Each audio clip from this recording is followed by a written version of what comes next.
podczas obracania tym wirnikiem tracimy połączenie. I włączę zasilanie, to on znowu powinien nam przynajmniej malutki kawałeczek się przesunąć. O, i znowu stanął, bo nie ma połączenia. No, zdejmuję tutaj cały ten układ ssący składający się z dwóch turbinek. O, udało mi się wyjąć wirnik ze środka. Te przewody dodatkowo zabezpieczymy, zobaczcie. O, tutaj myślę, że fajnie widać teraz ten silnik rozłożony na części. No, wirniki są identyczne. Tu była jakaś pozycja, w której nie ma przejścia prądu, czyli może faktycznie tutaj też jest jakieś uszkodzenie. To włóżmy może ten wirnik teraz do tego silnika.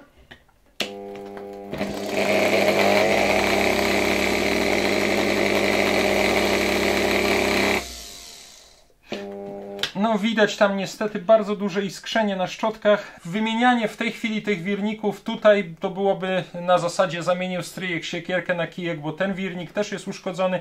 Także no niestety na razie zostawimy ten odkurzacz z tym wirnikiem. I zobaczcie, mamy tutaj oryginalną kostkę przyłączeniową. Strasznie popękana jest już izolacja na tych przewodach. Trzeba by na tych oryginalnych blachach przewinąć cały ten stojan, wyprowadzić tutaj nowe przewody do szczotkotrzymaczy, do wyłącznika, do przewodu zasilającego. Wirnika nie mam, a jak się okazało, tutaj te przewody wszystkie były w bardzo złym stanie. Tutaj te wrączce wręcz były w stanie niebezpiecznym. Silnik mamy zmontowany, no niestety szkoda, że niesprawny. Ale na razie ma to ładnie wyglądać, natomiast jest zabezpieczone przed używaniem. I wkładamy silnik do środka. Bo jednak ta oryginalna patyna jest bardzo fajna. Przetarłem to tylko z wierzchu trochę szmatką.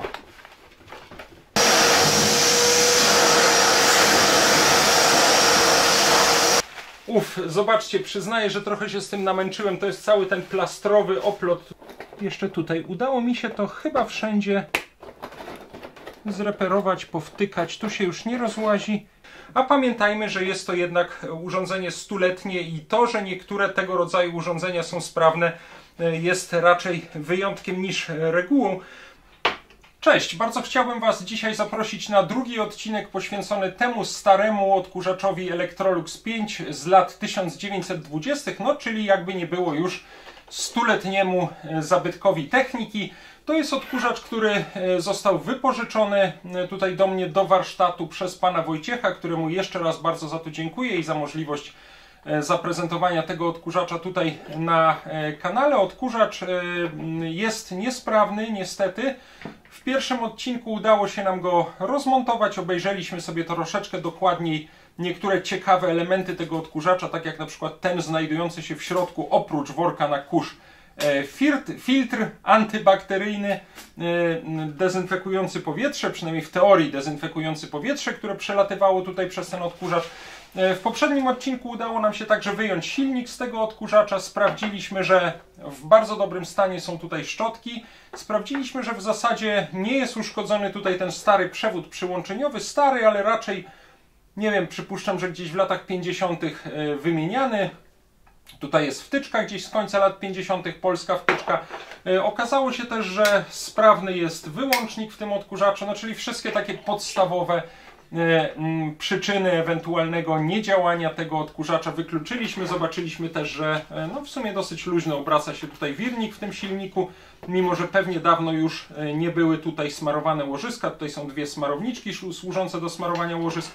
No i sprawdziliśmy tutaj, dotykając sondami miernika, przepraszam, do szczotek węglowych, a później do przewodu zasilającego. Sprawdziliśmy, że no niestety nie ma tutaj połączenia, nie ma tutaj przejścia prądu przez uzwojenia tego silnika. Obracając tym wirnikiem, zresztą może zaraz to jeszcze powtórzę, obracając tym wirnikiem znaleźliśmy, nie wiem, jedną czy dwie pozycje, w których tutaj faktycznie było połączenie, a powinno ono być praktycznie, można powiedzieć, cały czas. I no prawdopodobnie przyczyną niedziałania tego odkurzacza są uszkodzone, spalone, przerwane uzwojenia w wirniku tego silnika. Nie wiem, może zużyty komutator, to sobie obejrzymy. W każdym razie w tym odcinku bardzo chciałbym jeszcze ten silnik troszkę dokładniej rozmontować. Chciałbym zdjąć tutaj, przepraszam, chciałbym zdjąć cały ten układ ssący. Chciałbym odkręcić tutaj dwie śruby trzymające części tego silnika i zdjąć ten dekielek i wyjąć z tego silnika wirnik, który tam się znajduje. No i mam nadzieję, że obejrzymy sobie troszeczkę dokładniej ten wirnik i no pewnie potwierdzimy to, że jest on uszkodzony i może uda się nam wypożyczyć przynajmniej na próbę do testu taki sprawny wirnik z jednego z moich odkurzaczy Electrolux 5, które wprawdzie nie są tak ładnie zachowane, ale przynajmniej jeden z nich na pewno jest sprawny, więc będziemy mogli taki silnik z niego wyjąć, włożyć tutaj, sprawdzić, czy ten silnik działa. No i potwierdzimy, mam nadzieję, w ten sposób tę wstępną diagnozę z poprzedniego odcinka. Ja teraz nie przedłużam już tego wstępu. Zabieram się za demontaż tego silnika, ale najpierw jeszcze zrobimy ten króciutki test, który robiliśmy na końcu poprzedniego odcinka. Przy pomocy miernika spróbujemy tutaj jeszcze raz sprawdzić połączenie na szczotkach podczas obracania tym wirnikiem w silniku. Ja sprzątnąłem tutaj ze stołu warsztatowego na razie te pozostałe elementy odkurzacza, zostawiłem tylko silnik, bo on będzie nas głównie w tym odcinku interesował i chciałbym, tak jak powiedziałem, zacząć od tego malutkiego testu, który robiliśmy na zakończenie poprzedniego odcinka, czyli jeszcze raz sprawdzić, czy mamy tutaj połączenia przez ten przewód, przez wyłącznik, przez uzwojenia silnika, przez uzwojenia wirnika i przez szczotki. Przyznaję, że nie wiem, czy ten odkurzacz w tej chwili jest włączony czy wyłączony. Nawiasem mówiąc, zauważyłem pewną różnicę w stosunku do tych innych modeli Electrolux 5, które króciutko oglądaliśmy w poprzednim odcinku, i w stosunku do odkurzacza Electrolux 5, któremu poświęcony był już oddzielny odcinek, czy nawet dwa oddzielne odcinki. Na nich były tutaj takie angielskie napisy on-off, czyli włączony, wyłączony. Na tym w ogóle nie ma żadnych napisów na tym wyłączniku. Chyba w tej pozycji był włączony. Zaraz to sobie zobaczymy. Dotykam tutaj do wtyczki. No teraz nie mam przejścia prądu, bo albo jest on wyłączony, albo tutaj niestety właśnie ten wirnik jest ustawiony w takiej pozycji, w której teraz mamy przejście prądu. Powinniśmy je mieć cały czas, powinniśmy je mieć także teraz. Zaraz dojdziemy pewnie, znowu doszliśmy do pozycji, w której tutaj mamy przejście prądu, czyli tylko nieduża część uzwojeń tego wirnika najprawdopodobniej przewodzi prąd. Tylko w takich pozycjach mamy połączenie, a powinniśmy je mieć w każdej pozycji, przy każdym takim ustawieniu wirnika. Tutaj nawiasem mówiąc możemy sobie też od razu zobaczyć, że zobaczcie, sprawny jest ten wyłącznik, teraz wyłączone, włączone, no i wynika z tego, że sprawny jest też, w każdym razie nie jest przerwany ten przewód przyłączeniowy. Tutaj wszystko jest poprawnie połączone z wtyczką, tylko niestety najwyraźniej podczas obracania tym wirnikiem tracimy połączenie. Tutaj jeszcze z ciekawości patrzę, ale nie, tutaj na obudowę odkurzacza żadnego połączenia nie mamy.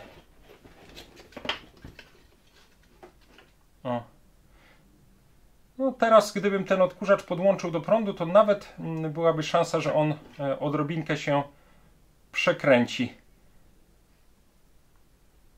Ale za chwilkę straciłby połączenie i by się pewnie zatrzymał. Prawdę mówiąc, to nawet pomyślałem sobie, że spróbuję taki eksperyment zrobić i podłączyć ten odkurzacz na znacznie obniżonym napięciu. W tej pozycji, kiedy tutaj będziemy mieć przejście prądu, ustawię go najpierw.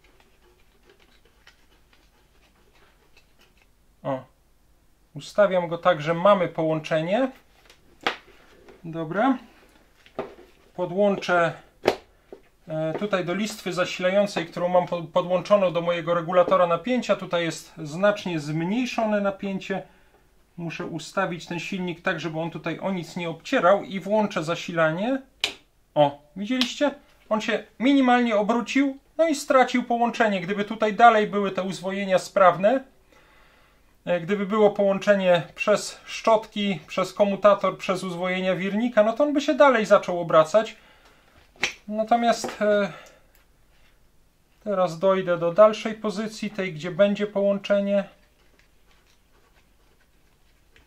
O, tutaj i znowu jak podłączę teraz ten silnik i włączę zasilanie, to on znowu powinien nam przynajmniej malutki kawałeczek się przesunąć.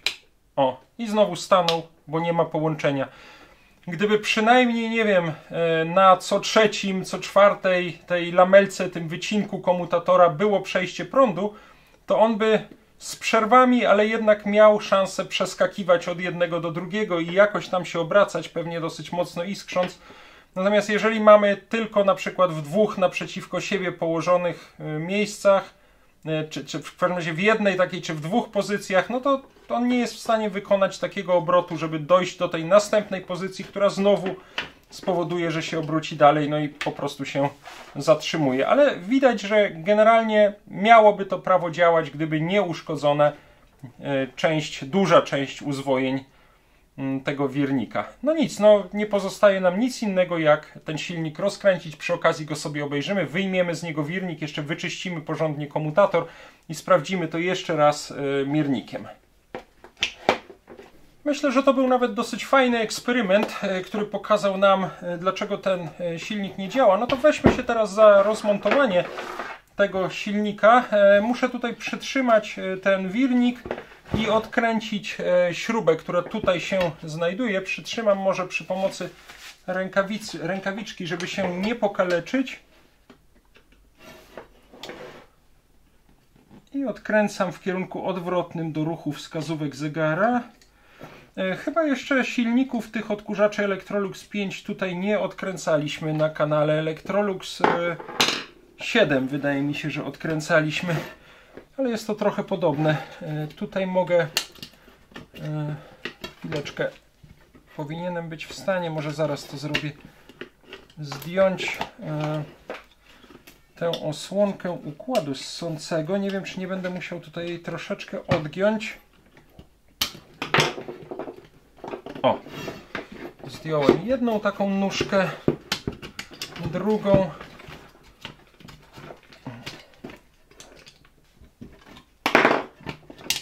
I trzecią. No, zdejmuję tutaj cały ten układ ssący składający się z dwóch turbinek. No, nawet są, widzę, ze sobą połączone. Dobra, ja tutaj mam nakrętkę. Aha, i tu jest jeszcze taka malutka podkładeczka na samym końcu. Dobra, o tym trzeba pamiętać. No i tutaj mamy sam silnik.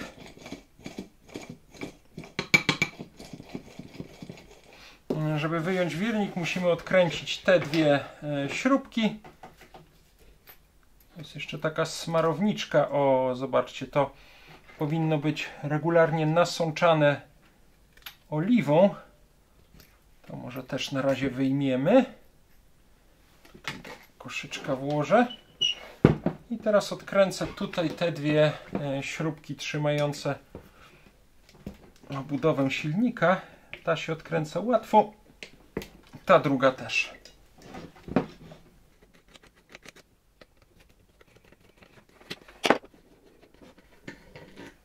Jedna śruba, druga śruba i powinniśmy być w stanie teraz, może zaraz trzeba go będzie odstukać. O. Już ten cały dekielek zeszedł. Tutaj jeszcze sprężynka w tej smarowniczce. O, tutaj mamy takie łożysko ślizgowe, które trzeba było regularnie oliwić. Dekielek odkładam. No i teraz myślę, że będziemy mogli wyjąć... Aha, przepraszam, zapomniałem.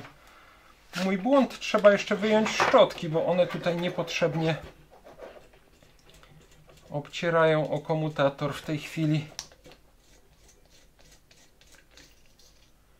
Wyciągamy szczotki.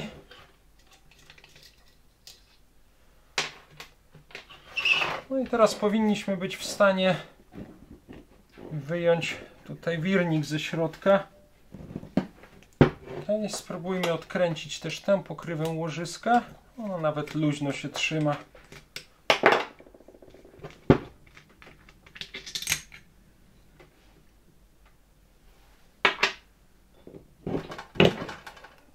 udało mi się wyjąć wirnik ze środka.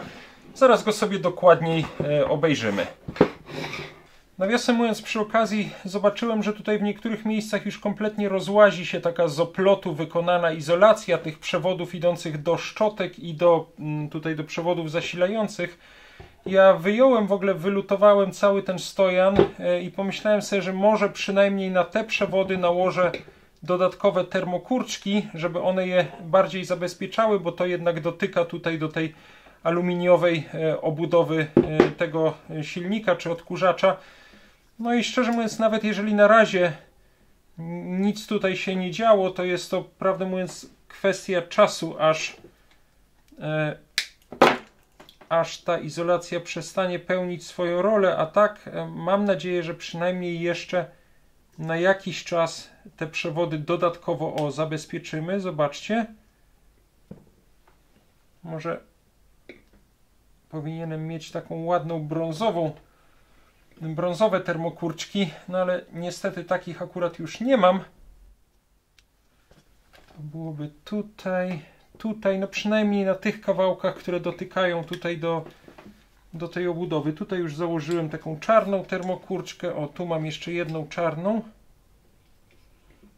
Zaraz to będzie tej długości.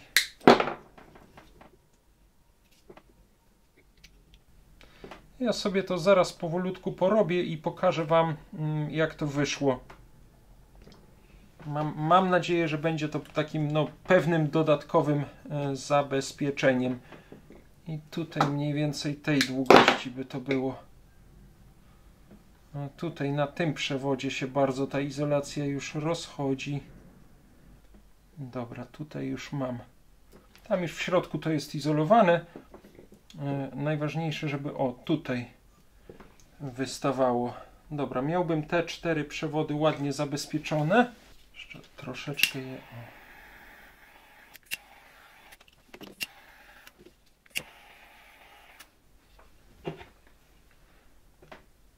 No dobra, mam nadzieję, że troszeczkę przynajmniej tutaj też w środku założyłem na ten przewodzik też taką termokurczkę. Mam nadzieję, że to będzie go troszeczkę zabezpieczało. Także musimy teraz te przewody połączyć. Jeżeli dobrze pamiętam, zaraz to sprawdzę miernikiem, to te dwa wchodzą tutaj do przewodów zasilających, a te dwa powinny się łączyć ze szczotkami. Zresztą możemy zobaczyć, jak te dwa połączę ze sobą, tak jakby to było normalnie przy pomocy szczotek i komutatora, to między tymi powinienem mieć przejście prądu, połączenie.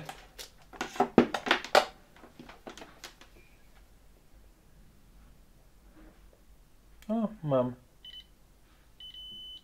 Ok. Te pełnią rolę szczotek, te dwa idą do wyłącznika i do przewodu zasilającego.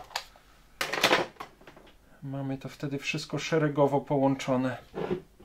Przewody już mam w większości połączone. Jeszcze tutaj jeden muszę z wyłącznikiem połączyć. I oczywiście one muszą być tam tak ułożone, żeby nie blokowały tutaj dostępu do wirnika. Myślę, że powinno to być ok. Jeszcze tutaj ten ostatni, najbardziej na wierzchu położony przewodzik sobie zostawiłem, który zaraz też przylutuję. O, chciałem Wam jeszcze tylko pokazać, że tutaj mam już przylutowany ten ostatni przewodzik do wyłącznika. Tam jest jeden przewód, który się łączy z przewodem zasilającym i dwa, które są przylutowane tutaj do szczotkotrzymaczy. No i mam nadzieję, że teraz dzięki założonym tym termokurczkom na tą jednak już dosyć mocno zniszczoną i rozłażącą się izolację, że będzie to jednak przynajmniej zabezpieczone przed jakimś ewentualnym przebiciem czy przejściem prądu tutaj na obudowę odkurzacza. Trzeba bardzo ostrożnie ten wirnik, nawiasem mówiąc, wyciągać, żeby nie wyrwać całego tego stojana. O, teraz wirnik będę mógł tutaj z powrotem włożyć, trzeba tam wcelować tylko oczywiście w to znajdujące się tutaj z tyłu łożysko. No i sprawdźmy teraz tutaj na szczotkach po włożeniu tego wirnika, czy będziemy mieć przejście prądu. O, mamy. Nie mamy. Mamy. Nie mamy. No, czyli wróciliśmy do tej sytuacji, która była wcześniej, tyle że przynajmniej teraz są dodatkowo zabezpieczone te przewody łączące tutaj stojan, czy uzwojenia stojana ze szczotkami i z przewodem idącym do wyłącznika i do przewodu zasilającego. Ok, ale na działanie odkurzacza w żaden sposób to nie wpływa. Także ja jeszcze raz wyjmę ten wirnik. O, wirnik wyjąłem. Tutaj ewentualnie jakby on ciężko wychodził z tego łożyska tam z tyłu, to można tę końcówkę na przykład przez jakąś podkładeczkę gumową wkręcić w imadło i trzymając koniecznie tutaj za ten stojan, żeby go nie wyrwać, po prostu wyciągnąć. Ten wirnik zostanie wtedy w imadle, ale udało mi się go wyjąć. Nie jest najgorzej. O, tutaj myślę, że fajnie widać teraz ten silnik rozłożony na części. Tutaj mamy tę tylną obudowę razem ze stojanem. Trochę pracy poszło na dodatkowe zabezpieczenie tych przewodów łączących stojan ze szczotkotrzymaczami i z wyłącznikiem i z przewodem zasilającym. No ale myślę, że warto było to zrobić, skoro już mamy ten silnik tak czy inaczej rozmontowany. Tutaj mamy wirnik, wadliwy wirnik. Zaraz mu się dokładniej przyjrzymy. Tutaj mamy dekielek tego silnika, tutaj mamy cały układ ssący, tutaj mamy dwie śruby trzymające te części silnika, szczotki, nakrętki szczotek, pokrywę tylnego łożyska, smarowniczkę, tutaj tę od strony układu ssącego, tej drugiej szczerze mówiąc nie byłem w stanie wyjąć, nie wyjmowałem jej. No i teraz myślę, że warto troszkę rzucić okiem na ten wirnik. Silnik od odkurzacza, który dzisiaj oglądamy, odsunąłem na razie tutaj troszeczkę na bok i chciałbym wyjąć silnik, a z kolei z silnika chciałbym wyjąć wirnik z jednego z tych odkurzaczy. To jest odkurzacz z mojej kolekcji, on działa na pewno. To jest odkurzacz, który mam wypożyczony tutaj od Jacka, mojego kolegi kolekcjonera, specjalisty od Electroluxów. I przy okazji, prawdę mówiąc, chciałbym sprawdzić też ten odkurzacz, więc chętnie wyjmę z niego silnik, a z silnika wyjmę wirnik. Oczywiście od razu mówię, że no mogę tylko ten wirnik wypożyczyć do naszego dzisiejszego testu, później będę musiał go tutaj ponownie zamontować. Ja nawet odkręciłem już tutaj dekielki ze szczotek. Szczotki są w tym odkurzaczu naprawdę w bardzo ładnym stanie. Dotknę tutaj miernikiem do szczotek. I zobaczcie, mamy tutaj połączenie. Teraz trochę trudno by mi było poruszać, tutaj pokręcić tym wirnikiem. Musiałbym śrubokrętem przez te otwory wylotu powietrza obracać wirnikiem, ale skoro on nawet w jakiejkolwiek przypadkowej pozycji pokazuje, tak jak teraz, połączenie, to jest duża szansa, że ten wirnik będzie sprawny. Wyjmijmy teraz silnik z obudowy. Bardzo ładnie wyszedł. Jakby go wyczyścić, to byłby naprawdę bardzo ładny, także jest duża szansa, że ten Electrolux także będzie działał. Odkręcam nakrętkę. Może większym śrubokrętem. Bez problemu się odkręca. Podkładka i śrubka. Teraz muszę tutaj odblokować to sprężynujące mocowanie układu ssącego. Ok. Zdjęte. O. Już ten elemencik też zdjąłem. Położę to tak, jak to powinno być. Tu jest jeszcze taka malutka podkładeczka. Dobra.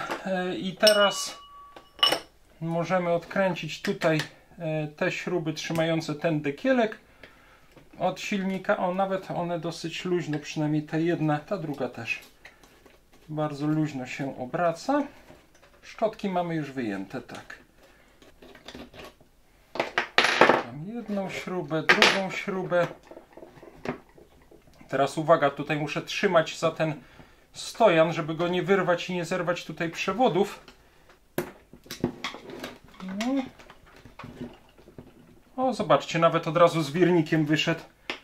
Tam jakoś trudniej było wyjąć wirnik. No i spróbuję tutaj jeszcze wycisnąć ten wirnik. Wyciągnę też smarowniczkę, bo ona tam też, sprężynka jej troszkę naciska na wirnik. O, fajnie. I teraz mogę już chyba ten wirnik wyjąć, a właściwie to nawet możemy go zostawić razem z tym dekielkiem, bo go założymy do tego silnika też razem z tym dekielkiem. No, wirniki są identyczne. Sprawdźmy może miernikiem ten wyjęty właśnie wirnik. Ja tylko, przepraszam, przetrę troszkę ten komutator, bo on był dosyć brudny. No i zobaczmy, teoretycznie mógłbym go włożyć w jakiś stojaczek i tutaj dotykając z obu stron miernikiem do poszczególnych wycinków tego komutatora mógłbym sprawdzać przejście prądu. Akurat o, tu jest. Ale mogę po prostu przyłożyć te sondy miernika mniej więcej z dwóch stron i obracać tym wirnikiem. I zobaczcie, to jest coś, czego w tamtym wirniku nie mieliśmy. Zresztą zaraz zrobimy dokładnie ten sam test. Kręcę i praktycznie tu była jakaś pozycja, w której nie ma przejścia prądu, czyli może faktycznie tutaj też jest jakieś uszkodzenie, ale jednak w większości pozycji mamy tutaj przejście prądu. Ten wirnik, nawet jeżeli by miał w jakimś jednym czy dwóch miejscach uszkodzone uzwojenia, to mimo wszystko powinien, o tutaj mi się wydaje, że też nie ma przejścia prądu, powinien działać. O, tutaj chyba nie ma. No. A może ja to po prostu zbyt mało... Nie, no tutaj jak dotykam, o tu w tym miejscu, to nie mamy przejścia prądu. Jak przesunę, to mamy. Wydaje mi się, że też ten wirnik nie jest do końca sprawny, ale wydaje mi się, że powinien jednak działać. Najwyżej będzie troszkę bardziej iskrzył i przy dłuższej pracy by się nagrzewał. Natomiast myślę, że do testu powinien być ok. W każdym razie dużo lepiej niż z tym wirnikiem. Zobaczmy to też jeszcze tutaj. O, stawiam sobie jeszcze raz miernik i tak samo dotykam tutaj z dwóch stron do tego wirnika. No w tej pozycji... Momencik. O. W tej pozycji akurat mam tutaj przejście prądu, ale obracam nim. Nie mam. A tam wszędzie widzieliście, właściwie wszędzie mieliśmy połączenie. Tutaj widzę, że tak po skosie, jak on jest ustawiony. Tutaj jest sprawny, tu jest wszystko niesprawne.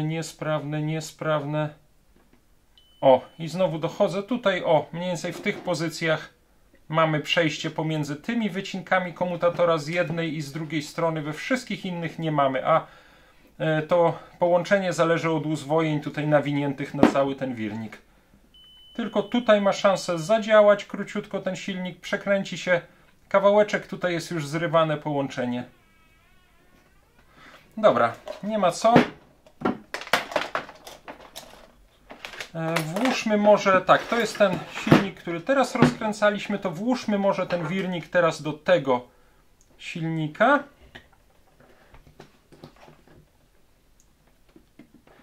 No i weźmy teraz te śruby.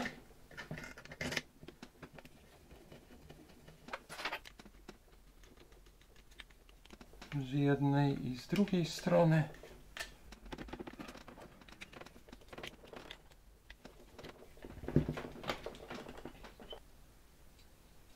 No mamy przejście prądu, zobaczcie. Od razu miernik pokazuje, postawię to może tak w lepiej widocznym miejscu. Dotykam do szczotek, no i jest. No i słuchajcie, wirnik mam już tutaj włożony, on się obraca w miarę luźno.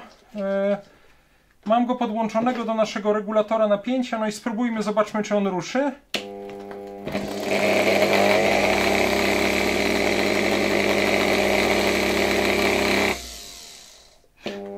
No widać tam niestety bardzo duże iskrzenie na szczotkach. Niestety, tak jak mówiłem, ten wirnik też nie jest w pełni sprawny. Też jest tam co najmniej jedno połączenie pomiędzy tymi wycinkami komutatora uszkodzone. Stąd to iskrzenie, stąd pewnie bardzo by się przegrzewał. No ale przynajmniej zobaczyliśmy, że z dobrym wirnikiem ten odkurzacz miałby szansę działać. Spróbuję go jeszcze raz na chwilkę włączyć.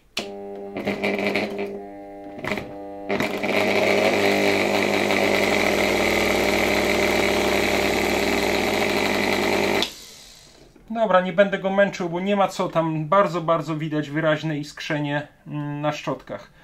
No, wyjmujemy z powrotem ten wirnik, który tutaj włożyłem. Przy okazji sprawdziliśmy, że ten dosyć mocno zardzewiały odkurzacz Electrolux 5 wprawdzie ma wirnik w lepszym stanie niż ten, który oglądamy dzisiaj, no ale też jest on uszkodzony. W najlepszym stanie powinien być ten silnik w moim innym odkurzaczu, który zaraz sobie obejrzymy. No ale wymienianie w tej chwili tych wirników tutaj to byłoby na zasadzie zamienił stryjek siekierkę na kijek, bo ten wirnik też jest uszkodzony i jeżeli troszeczkę by tutaj pochodził, to by się też to wszystko pewnie przegrzało i uszkodziłyby się pozostałe uzwojenia. Także no jedyne co nam się udało zrobić, to sprawdzić, że ten silnik z sprawnym silnikiem, ze sprawnym wirnikiem miałby szansę działać.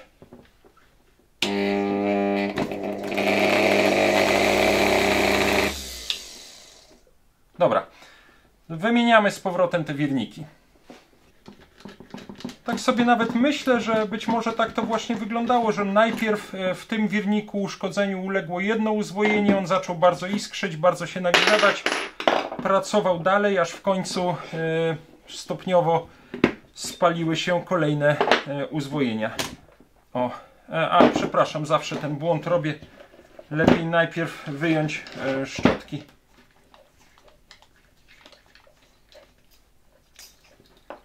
Dobra, tutaj szczotki wyjmujemy.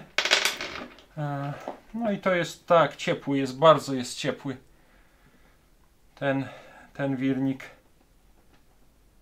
Dobra, niech on sobie tutaj poleży.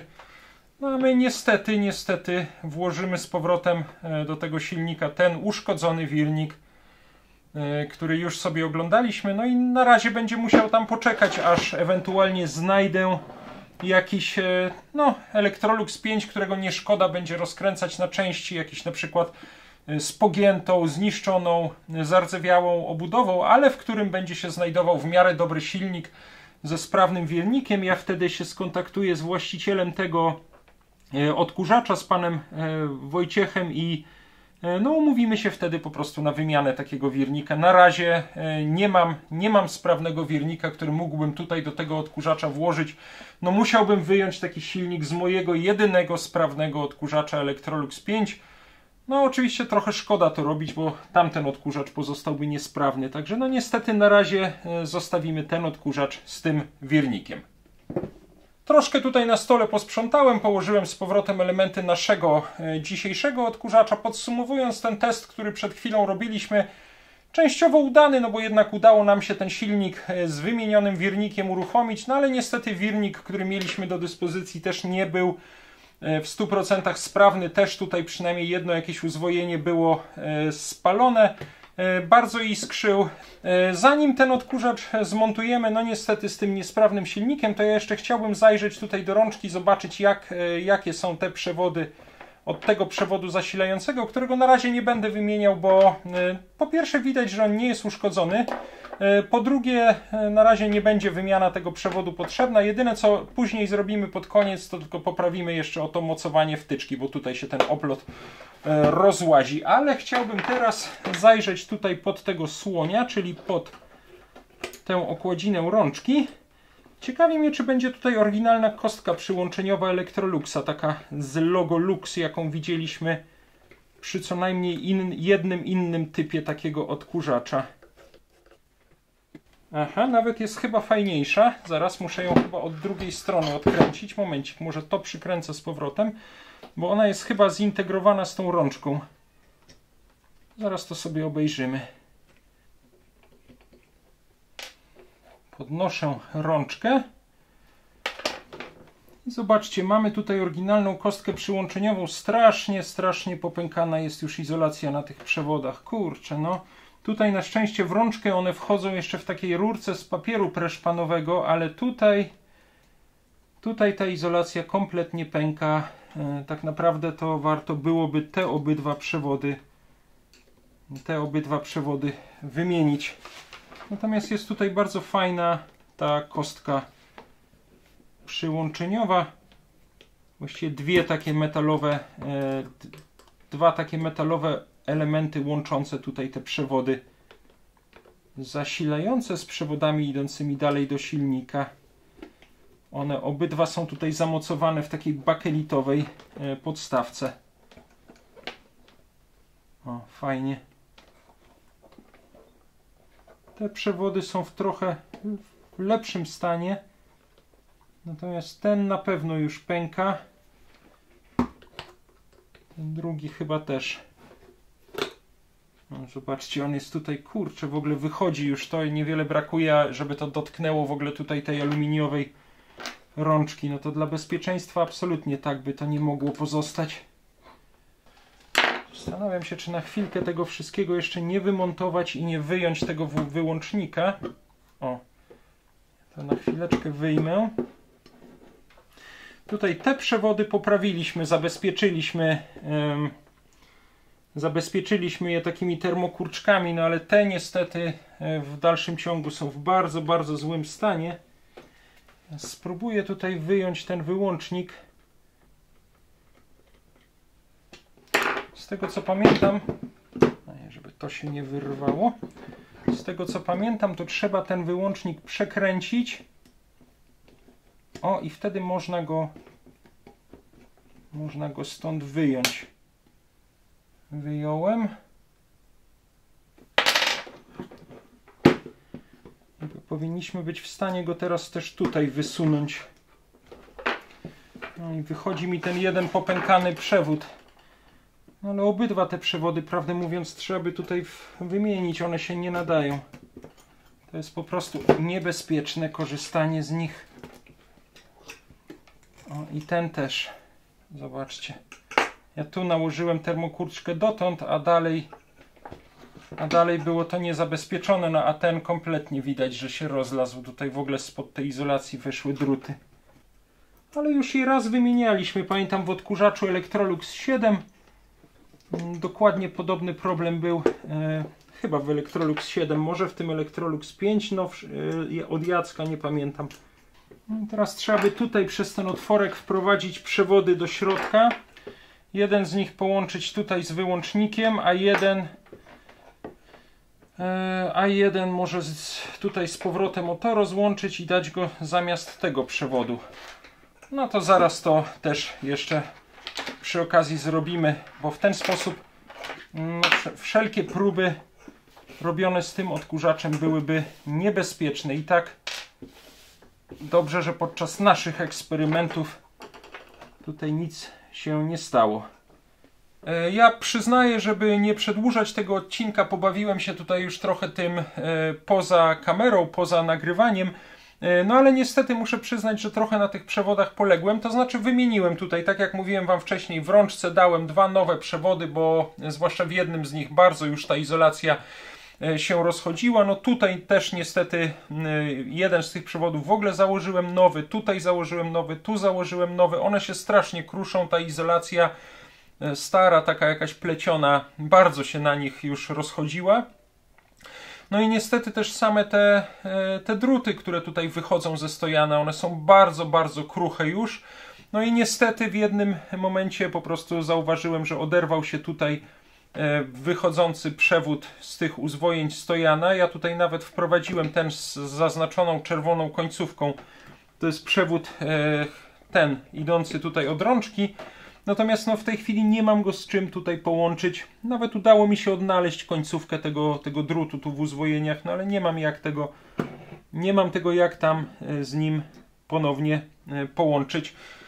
Moim zdaniem jest to do uratowania, ale trzeba by po pierwsze w ogóle już zrezygnować z tych starych przewodów, bo one się tutaj do niczego nie nadają, a wręcz są niebezpieczne. Trzeba by na tych oryginalnych blachach przewinąć cały ten stojan, wyprowadzić tutaj nowe przewody do szczotkotrzymaczy, do wyłącznika, do przewodu zasilającego, znaleźć nowy, w każdym razie sprawny wirnik do tego silnika i wtedy myślę, że miałoby to szansę dobrze działać. Natomiast no, jeszcze gdyby ewentualnie ten przewodzik tutaj udało się połączyć, to może by to jeszcze przez jakiś czas działało, ale ja bym to jednak proponował zrobić wszystko od nowa. No i oczywiście warunkiem jest znalezienie tutaj nowego wirnika. Także na razie przyznaję, że trochę no nie mam co dalej z tym zrobić. Ja wyczyszczę ten odkurzacz w środku, zmontuję to wszystko jeszcze raz tak jak było. On jest bardzo fajnym, bardzo ładnym zabytkiem. No niestety pozostanie zabytkiem niedziałającym. Tutaj mimo tych prób reanimacji tego odkurzacza no nie bardzo udało się przywrócić go do działania.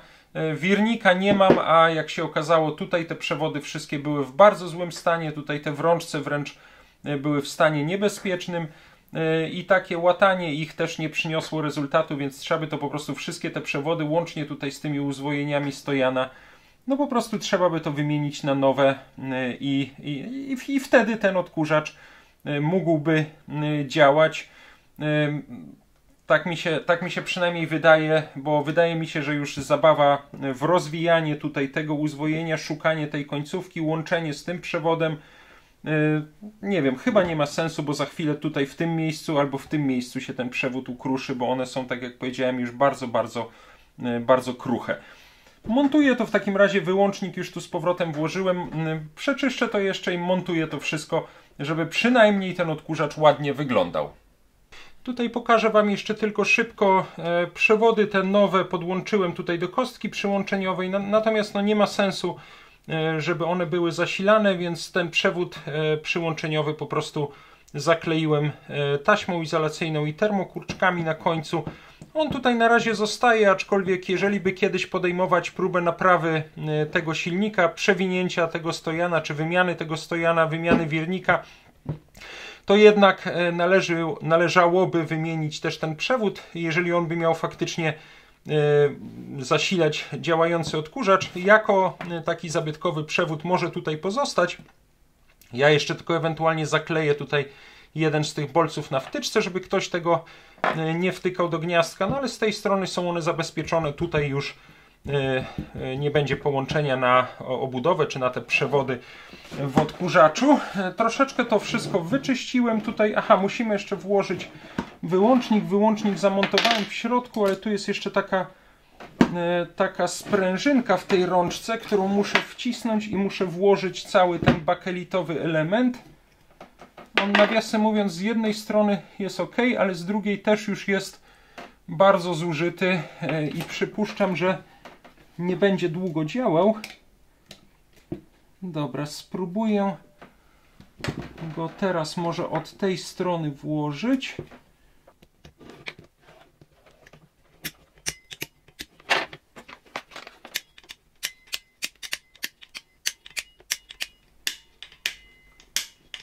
Ok.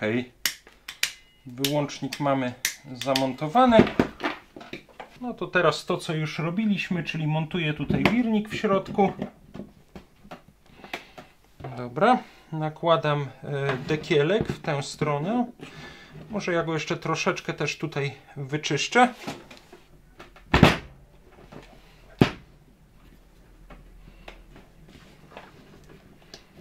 To jest ten przewód, który zabezpieczyłem, tutaj oznaczyłem na czerwono. Ja to jeszcze opiszę i dołączę taką karteczkę do odkurzacza. Przewód, który powinien się tam łączyć z uzwojeniami stojana. Teraz bierzemy tutaj dwie śruby.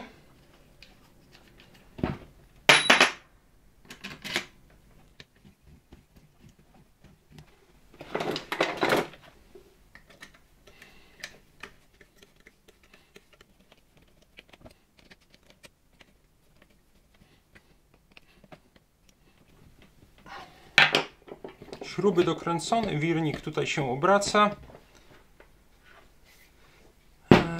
Założymy teraz ten układ ssący. Najpierw podkładka, potem te turbinki.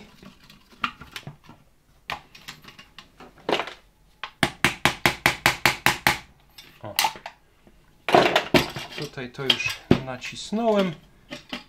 Teraz blokuję tutaj tę obudowę.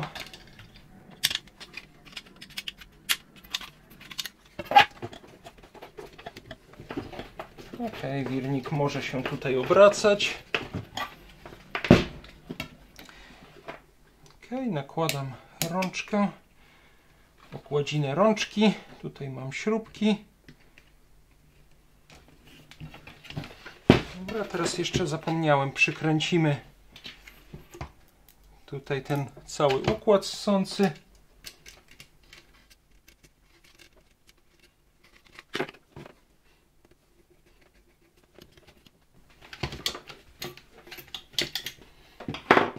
Okay.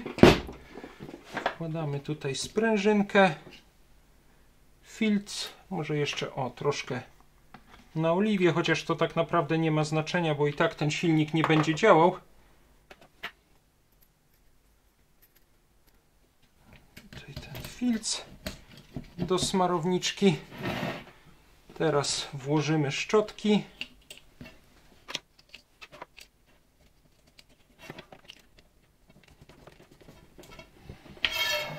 Jeszcze tutaj została pokryweczka tego łożyska z tyłu.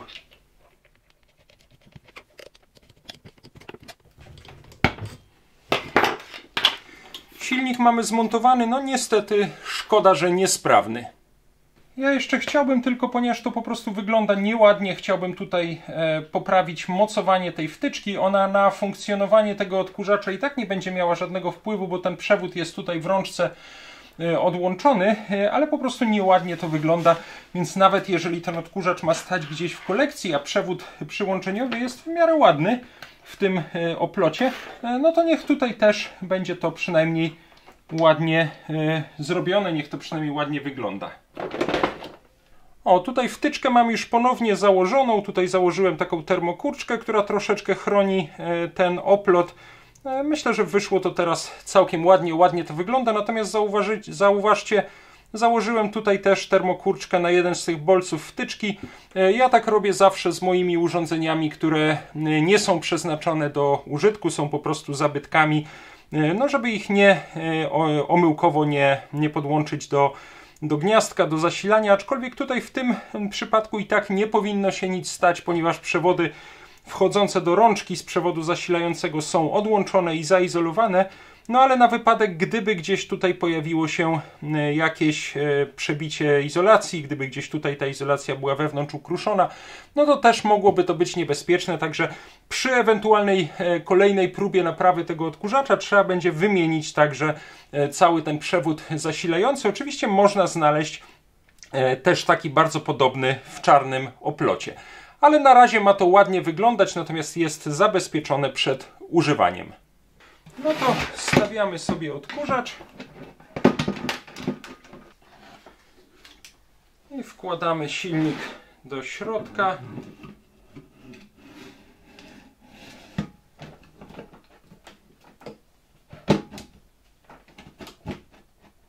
O, tutaj ta smarowniczka weszła w przewidziany na nią otworek. Obudowa silnika jest zamontowana. Możemy teraz przykręcić dwie śrubki, które tutaj się zachowały. O, tutaj w tym moim zbiorze śrubek jeszcze znalazłem taką pasującą. Ona się troszeczkę różni od tych pozostałych, ale się wkręca i ładnie tutaj trzyma. Dobra. Był tak chyba założony. Tak. Tak. Tak, tak i tutaj był zahaczony. O. No, tak to było. Nie wiem dlaczego tym napisem Lux do środka, no ale okej. No to teraz załóżmy tutaj może ten nasz filtr antybakteryjny. Bardzo fajna ciekawostka, którą udało się w tym odkurzaczu znaleźć. I teraz wkładamy go do środka. Tutaj czasami na tych filtrach było napisane, która strona powinna być zwrócona w stronę worka, która w stronę silnika. Wydaje mi się, że tak było to. To z tym kółeczkiem do złapania było na zewnątrz, w stronę worka na kurz, to było chyba w stronę silnika. Także wkładam teraz ten filtr tutaj do środka. Ja troszeczkę ten odkurzacz w środku też przeczyściłem. No i teraz musimy ponownie włożyć tutaj worek na kurz, założyć pokrywę worka na kurz, zatrzasnąć klamerki. No i możemy nawet postawić nasz odkurzacz na płozach, tutaj chyba tym zagłębieniem do przodu, bo w nie wchodziła jedna z klamerek. Momencik. O, tak to chyba powinno być. Teraz odkurzacz ładnie stoi na płozach. Ja tutaj obudowę troszeczkę już wyczyściłem, nie polerowałem tych aluminiowych pokryw silnika i worka na kurz, bo jednak ta oryginalna patyna jest bardzo fajna. Przetarłem to tylko z wierzchu trochę szmatką. No to teraz chciałbym jeszcze wziąć się za tę walizeczkę, która jest bardzo ładna, ale dość mocno zabrudzona w środku. Ja ją przede wszystkim troszeczkę odkurzę tutaj wewnątrz, bo ona jest dosyć mocno zabrudzona.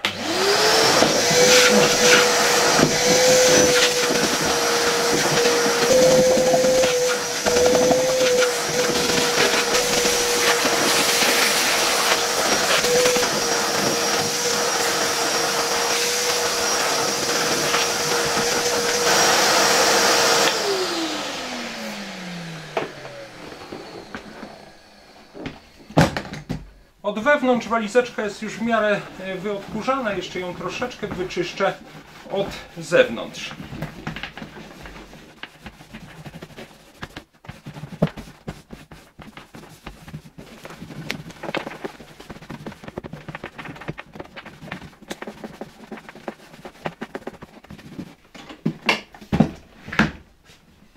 Tutaj rura wygląda całkiem ładnie, jeszcze brakuje tej prostej, takiej niezagiętej.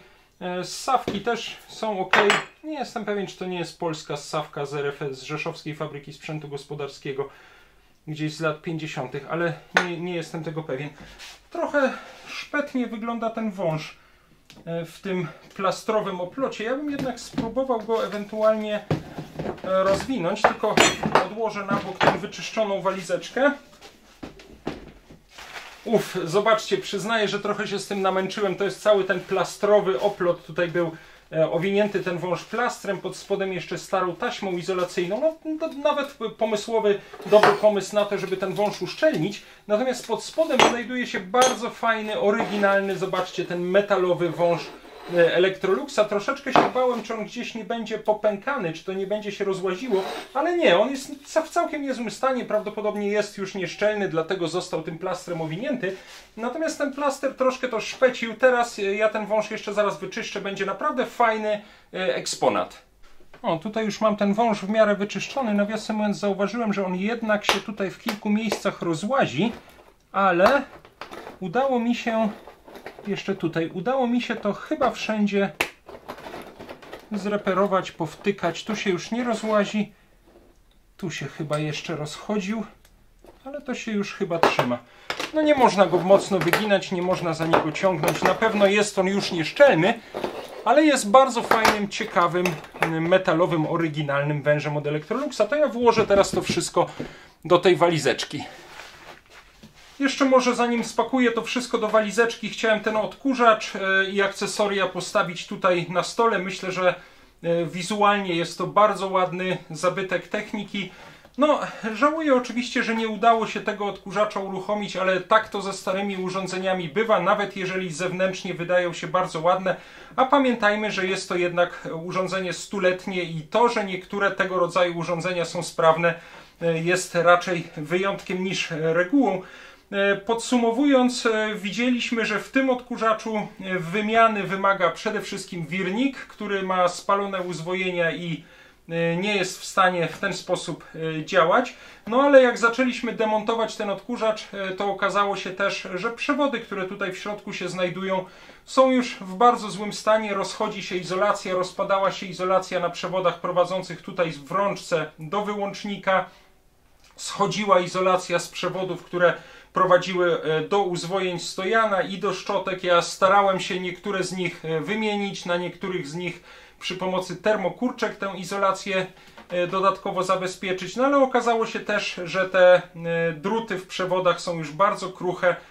Niestety tam odłamał się też jeden drut idący do uzwojeń stojana. I tak naprawdę, żeby ten odkurzacz znowu ładnie działał, moim zdaniem trzeba by przewinąć od nowa stojan, wyprowadzić nowe przewody do szczotek, wymienić w nim wirnik, poprowadzić nowe przewody, chociaż to akurat zrobiliśmy. Tutaj przez rączkę wymienić ten przewód zasilający i wtedy z takiego urządzenia można by w miarę bezpiecznie korzystać. Natomiast teraz już nie próbowałem tutaj dalej kombinować, bo też trochę się bałem, że ewentualnie przyszli właściciele tego odkurzacza, no, mogliby próbować go podłączać do zasilania, dlatego też tutaj zaślepiłem termokurczką jeden z tych bolców na wtyczce, odłączyłem tutaj w ogóle przewód zasilający w rączce, żeby tutaj napięcie, prąd nie docierał w ogóle do odkurzacza. Ja bym go na razie zostawił po prostu jako taki stuletni zabytek techniki, aczkolwiek z możliwością uruchomienia tego odkurzacza po przewinięciu stojana, po wymianie tych wszystkich przewodów na nowe. Wtedy myślę, można by z niego bezpiecznie korzystać, czy używać go w każdym razie nawet do krótkich prezentacji, co nie zmienia faktu, tak jak powiedziałem, że jest to bardzo fajny i ładny zabytek techniki. Chciałem Wam jeszcze pokazać, bo tego w końcu nie obejrzeliśmy, jak taki silnik powinien działać, gdyby był sprawny. Mam tutaj silnik z jedynego mojego sprawnego Electroluxa 5. Teoretycznie można by cały ten silnik włożyć do tego Electroluxa pana Wojciecha i to by również dobrze działało. No ale szkoda trochę demontować ten odkurzacz, który mam tutaj w kolekcji. Zaraz go podłączę przez regulator napięcia. Tutaj największa trudność, jak ten silnik jest wyjęty, polega na tym, żeby go równo trzymać, żeby te turbinki nie obcierały tutaj o te mocowania układu ssącego, ale spróbuję to zrobić.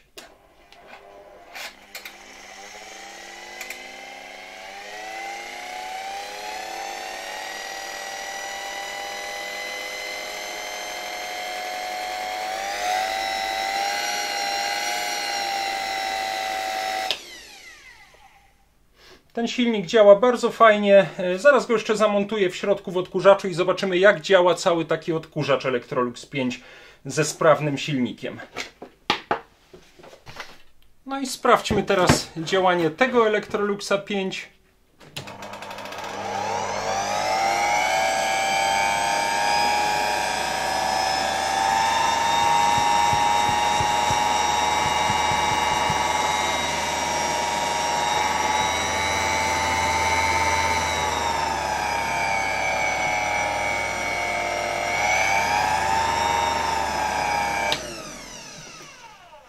Na koniec bardzo Wam dziękuję za to dzisiejsze, no jednak dosyć długie spotkanie z tym odkurzaczem Electrolux 5 wypożyczonym od pana Wojciecha, czy właściwie z odkurzaczami Electrolux 5, no bo obejrzeliśmy sobie jeszcze przy okazji ten mój odkurzacz Electrolux 5, który jak widzieliśmy działa całkiem ładnie, obejrzeliśmy sobie ten, no jednak już bardzo zużyty odkurzacz Electrolux 5 wypożyczony od Jacka, który specjalnie zostawiłem tutaj jeszcze w stanie częściowo zdemontowanym.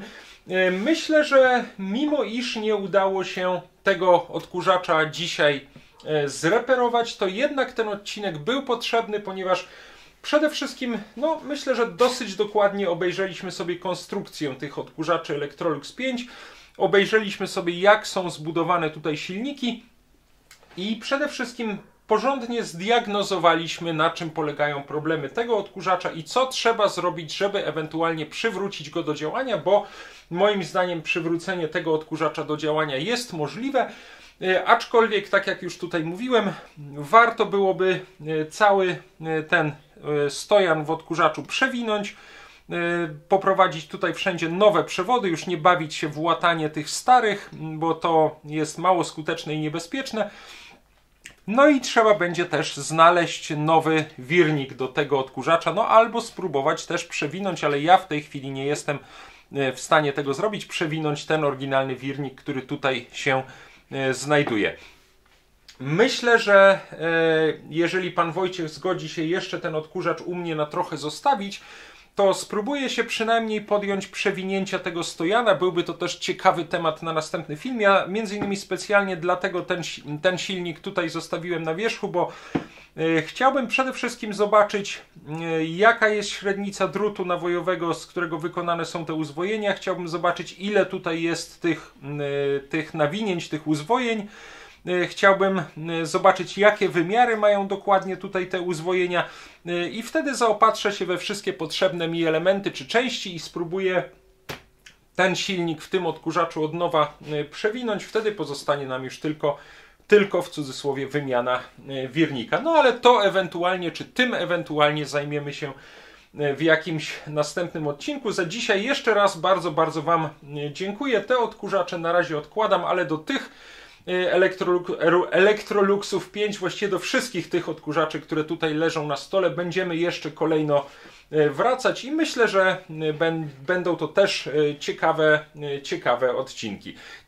Dziękuję Wam jeszcze raz za dzisiaj. Cześć i do zobaczenia w następnych częściach przy spotkaniach z kolejnymi starymi urządzeniami na tym kanale.